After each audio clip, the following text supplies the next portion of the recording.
Chapter 1. The Shilling Pie. Jim Jarvis hopped about on the edge of the road, his feet blue with cold. Passing carriages flung muddy snow up into his face and his eyes, and the swaying horses slithered and skidded as they were whipped on by their drivers. At last, Jim saw his chance, and made a dash for it through the traffic. The little shops in the dark street all glowed yellow with their hanging lamps, and Jim dodged from one light to the next, until he came to the shop he was looking for. It was the meat pudding shop. Hungry boys and skinny dogs hovered round the doorway watching for scraps. Jim pushed past them, his coin as hot as a piece of coal in his fist. He could hear his stomach gurgling as the rich smell of hot gravy met him. Mrs. Hodder was trying to sweep the soggy floor and sprinkle new straw down when Jim ran in. "You can run right out again," she shouted to him, "if I'm not sick of little boys today." "But I've come to buy a pudding," Jim told her. He danced up and down, opening and closing his fist so his coin winked at her like an eye. She prized it out of his hand and bit it. "Where'd you find this, little shrimp?" she asked him. "And stop your dancing. You're making me rock like a ship at sea." Jim hopped onto a dry patch of straw. "Ma's purse, and she said there won't be no more, because that's the last shilling we got, and I know that's true, because I emptied it for her.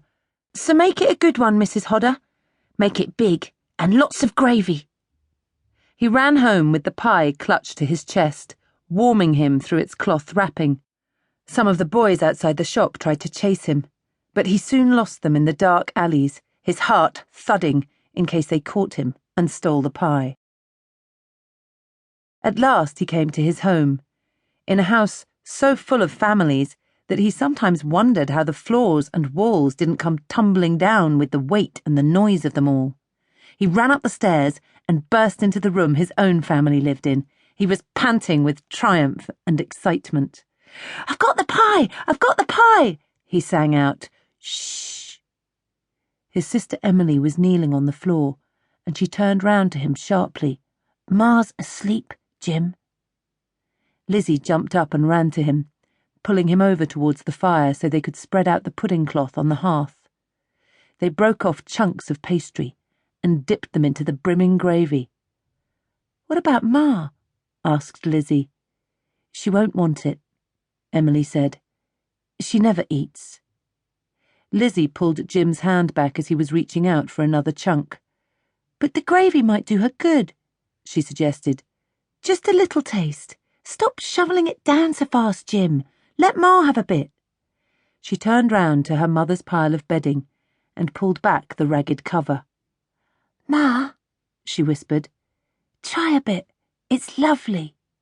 She held a piece of gravy-soaked pie crust to her lips, but her mother shook her head and turned over, huddling her rug round her. "I'll have it," said Jim, but Lizzie put it on the corner of her mother's bed rags. "She might feel like it later," she said. "The smell might tempt her." "I told you," said Emily. "She don't want no food no more. That's what she said."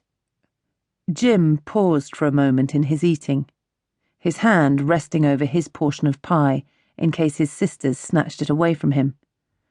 "What's the matter with Ma?" he asked. "Nothing's the matter," said Emily. She chucked along on the fire, watching how the flames curled themselves round it. "She's tired is all," Lizzie prompted her. "She just wants to sleep, don't she?" "But she's been asleep all day," Jim said. "And yesterday, and the day before." "Just eat your pie," said Emily. "You heard what she said.